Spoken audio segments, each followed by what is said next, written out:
Hai Sobat Mie Friends, Farel di sini bersama co-host kece kita, Rasya. dan kamu lagi dengerin Langit Miepra.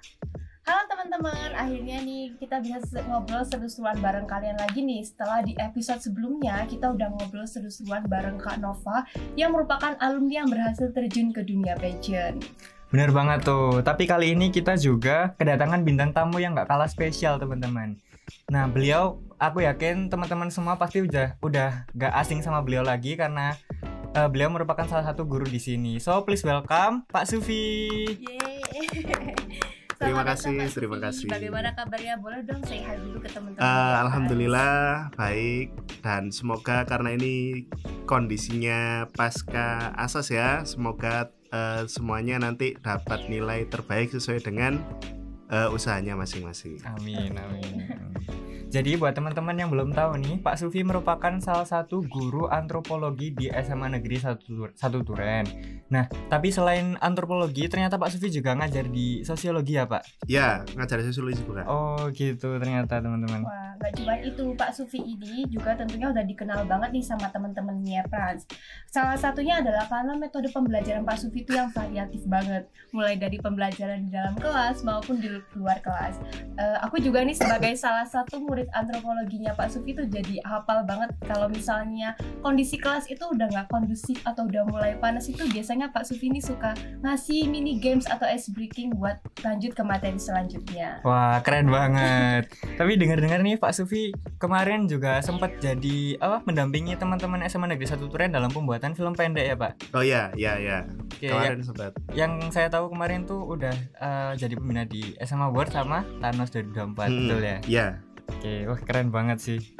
Walaupun cukup banyak kegiatan di luar jam mengajarnya Pak Sufi, tapi Pak Sufi ini selalu sempat berusaha untuk hadir loh di jam-jam mata pelajarannya beliau.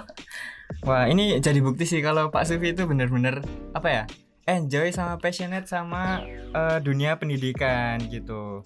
By the way, kalau ngomongin soal passion nih, aku yakin kita dan teman-teman yang nonton nih kan kebanyakan masih remaja ya. Jadi kita mau tanya sih sama Pak Sufi ini, apa sih yang buat Pak Sufi ini tertarik buat mengejar masa depan Bapak saat remaja dulu? Sampai akhirnya bisa berkarir di bidang pendidikan. Apa karena dulu emang tertarik di bidang pendidikan atau gimana Pak? Boleh cerita dong ke kita. Oke, jadi kalau jadi guru itu memang ada kata yang bilang sih. Jadi kalau jadi guru itu sebenarnya adalah sebuah panggilan.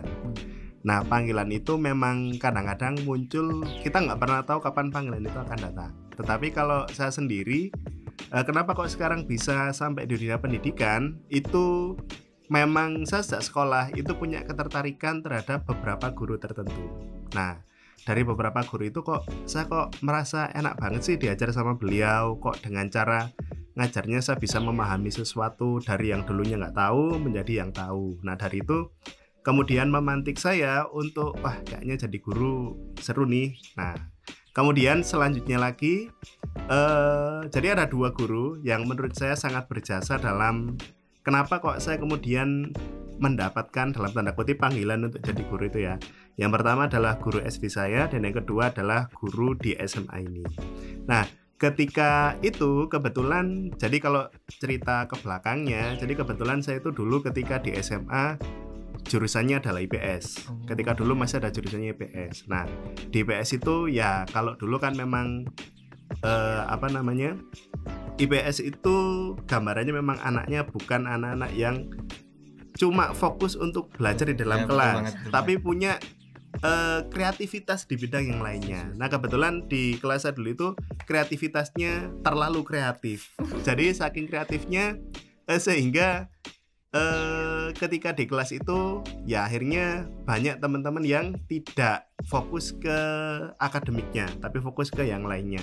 Nah, dari situlah kemudian akhirnya karena saya suka di salah satu bidang sejarah terutama saat itu, akhirnya ketika menjelang kelas 12 saya akhirnya memutuskan kayaknya kalau mau kuliah saya harus ngambil sesuatu yang saya sukai. Karena kalau ngambil sesuatu yang disuka itu pasti ada keinginan untuk belajarnya di situ.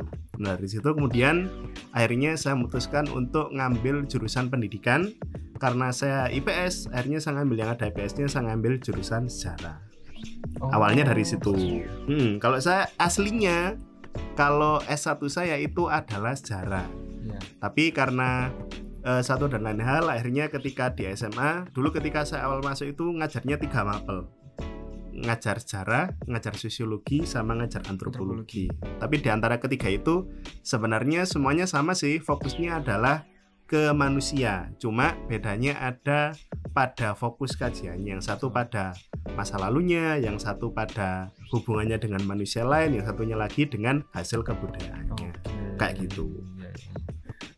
Berarti emang Pak Sufi ini dulu apa ya, salah satu yang memantik itu adalah yang buat inspirasi itu guru-gurunya ya Pak ya, di SD gitu.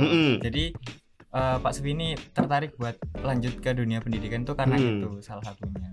Berarti Pak Sufi itu kayak Pak Sufi dan profesi guru itu sudah bertakdir banget ya. Ya bisa dibilang kayak gitu sih.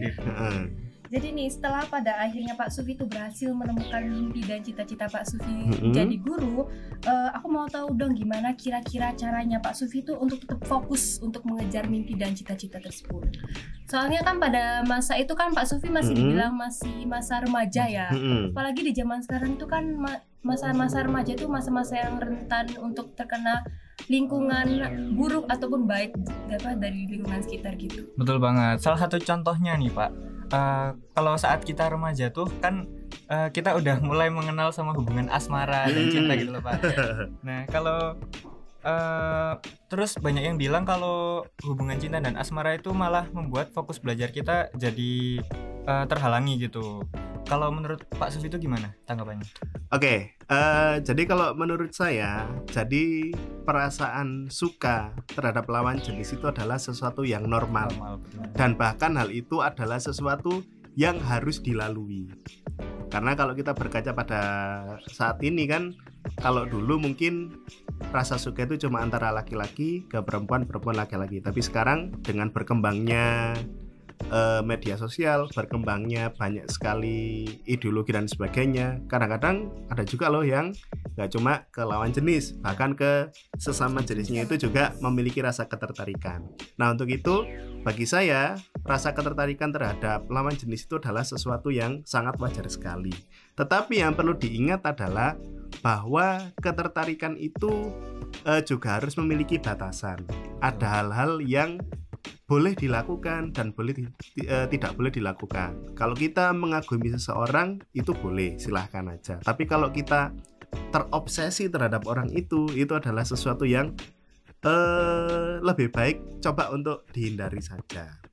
Nah selanjutnya bagaimana sih agar ketertarikan itu tidak menyebabkan dampak yang negatif? Salah satunya adalah kita harus memiliki pegangan yang kuat.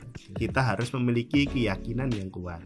Nah, keyakinan itu bisa kita munculkan dengan banyak hal.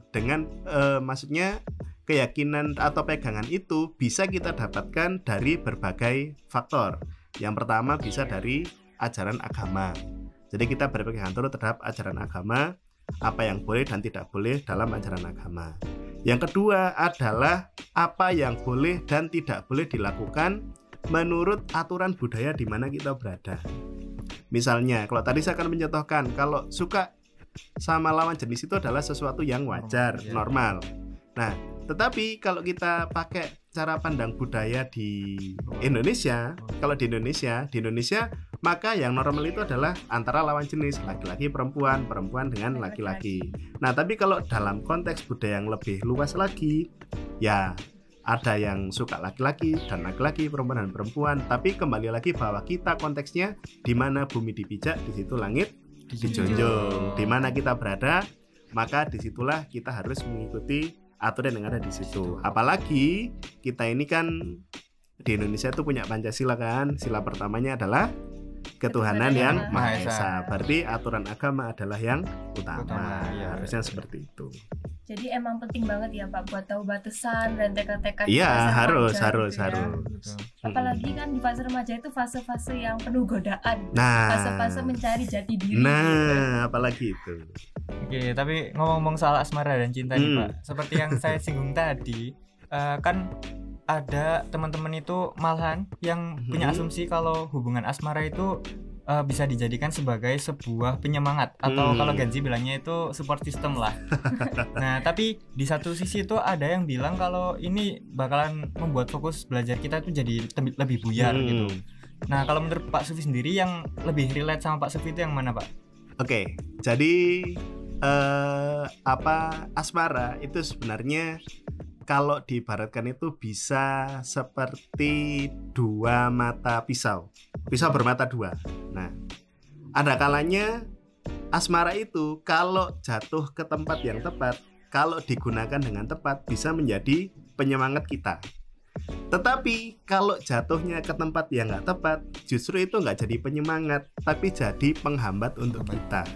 Nah, kita kan nggak bisa nih nggak bisa nih menentukan seorang itu cuma dari fisiknya aja. Kita lihat orang dari tampilannya, wah tampilannya keren nih, di media sosialnya dia tampilannya selalu menunjukkan citra yang positif nih, tapi apakah dia dalam sehari bersikap seperti itu kan ya nggak tentu kan. Nah, apalagi kadang-kadang dalam konteks yang lebih luas lagi ya, kadang orang berumah tangga itu pun masih banyak nggak cocoknya. Karena apalagi kalian yang cuma baru kenal mungkin setahun, 2 bulan, 3 bulan, kadang dalam hitungan hari moro-moro wis jadian. Nah, hal itu apakah kamu yakin apa yang kamu lakukan itu, apakah yang ditampilkan dia ketika kamu lagi masa PDKT, apakah itu akan terjadi pada kamu ketika sudah jadian? Nah, apalagi gak pernah ngobrol, cuma balas chat, baper kok sama ketikan. Waduh. Ya, seperti itu. Nah, jadi dari situ ya tadi asmara itu bisa jadi penyemangat, bisa juga jadi penghambat, tergantung apakah hal itu ada pada orang yang tepat atau tidaknya. Karena kalau kita jatuh ke kalau asmara itu dilakukan sesuai dengan porsinya, itu bisa jadi penyemangat. Tapi kalau kamu jatuhnya ke toxic relationship, nah itu nggak jadi penyemangat, justru malah jadi penghambat kamu untuk maju ke depan. Jadi intinya pokoknya gimana kita mengelola hubungan itu sendiri ya Pak, biar jadi yang positif atau negatif itu kan pilihannya kita sendiri gitu. Tergantung orangnya juga ya. Pokoknya yang penting itu harus selalu punya batasan. Harus punya batasan. Noted teman-teman. Nah, tadi kan kita udah sempat bahas nih tentang pro dan kontra hubungan asmara di remaja. Soalnya pasti kita hidup berdampingan dengan orang tuh punya dua asumsi. Kadang ada yang menjadi pendukung, terus ada kadang yang berpikiran kalau misalnya itu sebenarnya menjadi penghambat. Tapi sebenarnya kalau ngomongin soal penyemangat nih, itu kan nggak melulu dari seseorang ya Pak, dari orang lain. Kita tuh bisa loh mencari penyemangat diri kita sendiri, atau buat kita belajar itu dari diri kita sendiri, atau istilahnya self love gitu. Setuju banget. Aku juga ngerasa banyak banget teman-teman yang masih struggling buat terapin self love ini. Apalagi kalau kita merasa ada tekanan akademik di lingkungan sekitar atau pembelajaran. Nah, kalau menurut Pak Sufi ini gimana sih caranya buat kita belajar mencintai diri sendiri dulu Pak? Apalagi di fase remaja ini kan banyak banget ekspektasi dan tuntutan yang ada gitu. Oke, jadi pada hakikatnya manusia itu memiliki dua identitas, yaitu identitas sebagai makhluk sosial dan juga makhluk individu. Sebagai makhluk sosial, kita itu pasti punya kita itu sebagai makhluk sosial, kita itu pasti berhubungan dengan orang lain. Pasti orang itu punya ekspektasi kepada kita. Pasti orang itu menuntut sesuatu kepada kita. Nah, tuntutan-tuntutan itu bisa jadi sifatnya positif, bisa juga jadi sifatnya negatif, tergantung bagaimana kita membawanya. Nah, ketika itu sudah masuk pada diri kita, maka kita juga harus ingat bahwa manusia itu juga makhluk individu. Setiap individu itu pasti punya keunikannya masing-masing. Setiap individu itu pasti memiliki ciri khasnya masing-masing. Nah, dari situlah kemudian kita harus percaya bahwa sebagai seorang individu, kita itu punya sebuah kemampuan yang mungkin kemampuan itu nggak dimiliki sama orang lainnya. Nah, karena itulah perasaan keunikan yang ada pada diri kita itulah yang kemudian harus kita kembangkan sebagai sikap self love itu tadi. Nah, tapi juga harus dipahami lagi ya bahwa self love itu bukan hanya diartikan sebagai ya wis lah aku kayak gini, wis aku tak gini ya. Karena banyak sekali saya menemukan orang itu mengartikan self love itu sebagai ya wis lah aku ono kondisi kok gini. Misalnya dia mengalami obesitas gitu ya. Kebanyakan seperti itu, mengalami obesitas. Kemudian dia ya wis lah karena aku kok gini, ya wis. Dia tidak ada keinginan untuk menjadi lebih baik lagi. Justru harusnya dengan self love itu, karena kamu cinta pada dirimu, harus ada sesuatu yang lebih di situ. Harus menjadi lebih baik lagi. Nah, sehingga self love itu harus diartikan memaksimalkan semua potensi yang ada pada dirinya. Sebuah semangat itu tidak hanya datang dari orang lain, tapi juga bisa datang dari diri kamu sendiri. Ketika kamu, kan nggak mungkin tiap hari, kalau ini ya mungkin sering dialami oleh siswa atau mungkin saya dulu juga seperti ini ya. Jadi ketika dulu itu, ketika dekat sama seorang, kita kan senang mendapat perhatian dari situ. Betul. Sudah makan belum? Sudah sholat belum? Sudah bernafas belum? Kan kayak gitu. Kan kayak gitu. Sampai semuanya ditanyakan dan kita merasa dari situ bahwa aku diperhatikan, aku jadi bersemangat. Tetapi sebenarnya perhatian orang itu kan nggak hanya melulu berupa pertanyaan, berupa berupa ya wis perhatian seperti tadi. Tapi ketika orang tuamu itu juga merupakan salah satu alasan untuk kamu itu harus bersemangat. Mensupport dana, ngasih kamu rumah tinggal, itu juga merupakan salah satu bentuk dari perhatian dari orang tua terutama. Nah, dari situ pasti kamu harus memunculkan self love kamu di situ, bahwa saya sudah diberikan fasilitas oleh orang tua, diberikan oleh sesuatu yang bagus oleh lingkungan, maka saya harus bersemangat di situ. Nggak harus melulu semuanya itu dari sudah makan belum, sudah sholat belum, sudah nafas belum, kan nggak harus seperti itu kan. Jadi ya seperti itu kalau menurut saya. Habis dengerin apa yang diomongin Pak Sufi tadi, membuat aku jadi apa ya, pikiranku jadi lebih terbuka gitu Pak. Tentang kayak self love ini kan dari kemarin kayak aku belum terlalu apa ya, paham banget tentang self love. Terus habis ngomong sama Pak Sufi itu jadi kayak oke. Jadi kayak Jadi gitu. paham Wah iya. gitu ya. Oke. Terus Berguna. setelah kita ngomongin tentang pentingnya self love nih, apalagi di fase remaja kan ya, fase yang kita tuh lebih sering berhubungan sama teman, terus sama mungkin ya kalau misalnya punya pacar juga berhubungan sama pacar, berhubungan sama guru ataupun keluarga. Itu kan kita setiap berhubungan itu pasti ada yang hubungan sehat dan tidak sehatnya ya Pak. Menurut Pak Sufi ini gimana nih tanda-tanda kalau misalnya kita tuh udah masuk di hubungan yang sehat atau healthy relationship gitu Pak? Oke. Jadi setiap hubungan itu pasti ada fase naik turun. Ada fase ketika kita dekat sekali sama seorang, terus kemudian karena satu hal kita jadi menjauh dan seterusnya. Nah, kalau saya melihat sebuah hubungan itu hubungan yang sehat atau tidak, itu dilihat bagaimana perasaan kita ketika di situ. Hubungan yang sehat itu biasanya adalah hubungan yang selalu memberikan perasaan positif kepada kita. Kita kalau ada di tempat itu kita merasa senang. Di tempat itu kita merasa diterima, merasa dibutuhkan. Itu adalah contoh dari healthy relationship. Tapi kalau yang toxic, kita di situ tuh bukan merasa bukan merasa dibutuhkan, bukan merasa nyaman, tapi kita merasa dimanfaatkan ketika ada di situ. Nah, sehingga ada kalanya ketika kita punya hubungan dengan teman, dengan mungkin pacar mungkin ya. Nah, ketika kita ada di situ, kalau kita selalu merasa dibutuhkan, kita merasa di situ dan selalu memberikan support negatif dan imbal balik yang positif, itu adalah sesuatu yang healthy relationship itu menurut saya. Tapi kalau kita di situ kita cuma sekedar ada, kita tidak merasa senang di situ, kita tidak merasa dibutuhkan di situ, tapi kita hanya merasa dimanfaatkan karena wah aku mumpung cedak ambek iki wis tak manfaatno ae, mungkin dari popularitasnya, mungkin dari materialnya, mungkin juga dari tiap hari ada yang antar jemput, mungkin kan ada yang seperti itu ya, dimanfaatkan seperti itu. Nah, itu adalah satu hubungan yang toksik.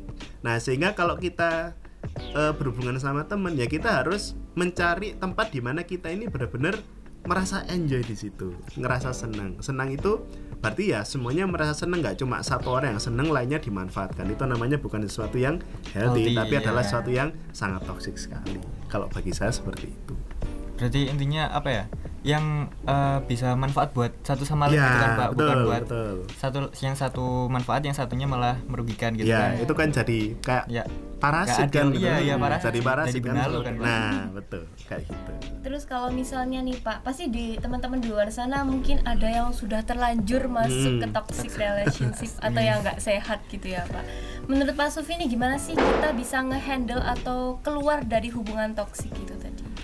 Oke, sebenarnya ada banyak cara. Kita bisa pakai cara yang radikal atau kita bisa pakai pendekatan yang lebih soft. Nah, kalau kita mau pakai cara yang radikal, ya udah kita langsung keluar aja dari tempat itu, dari komunitas itu, dari kelompok itu, atau langsung tiba-tiba kita putuskan hubungan. Tetapi balik lagi, kita kan kalau dalam konteksnya di lingkungan sekolah ya, mungkin kamu deket sama temenmu, deket sama pacarmu yang satu lingkungan sekolah, kamu kan pasti ketemu sama teman-temanmu itu, dan hal itu pasti nggak akan baik untuk lingkungan, terutama pasti kan menimbulkan konflik, kok meneng-meneng dirasani dan sebagainya. Nah, sehingga untuk keluar dari hubungan yang tidak sehat itu ada beberapa tips. Mungkin ini tips ya dari saya. Yang pertama adalah kita nggak boleh denial. Kita nggak boleh nggak mungkin lah teman-temanku yang baik ini semuanya toksik. Mereka ini kan memang benar-benar deket sama aku. Mereka ini pasti butuh sama aku. Nggak mungkin mereka manfaatkan aku. Tapi ternyata ketika kamu di situ sudah denial, itu adalah ciri bahwa hubungan itu sebenarnya adalah hubungan yang sangat toksik sekali. Kamu nggak boleh denial. Kamu harus yakin bahwa ya wis yakin, kalau kamu di situ merasa cuma dimanfaatkan, ya sudah. Kamu harus yakin bahwa ternyata tempat ini adalah bukan tempat di mana saya harus berada. Kamu harus yakin, nggak boleh denial, harus sadar di situ. Nah, yang kedua adalah menjaga jarak dan memberi batas tertentu. Jadi misalnya kamu sering diajak keluar nih, moro-moro, ayo metu. Ternyata kalau temanmu ngajak itu ke tempat yang mungkin nggak baik gitu ya, kamu kan pasti harus sadar, dan dari situ kamu harus menjaga jarak. Mungkin kalau seminggu ketemu keluarnya 7 hari gitu ya, dikurangi 5 hari. Tiap hari dong itu. Iya.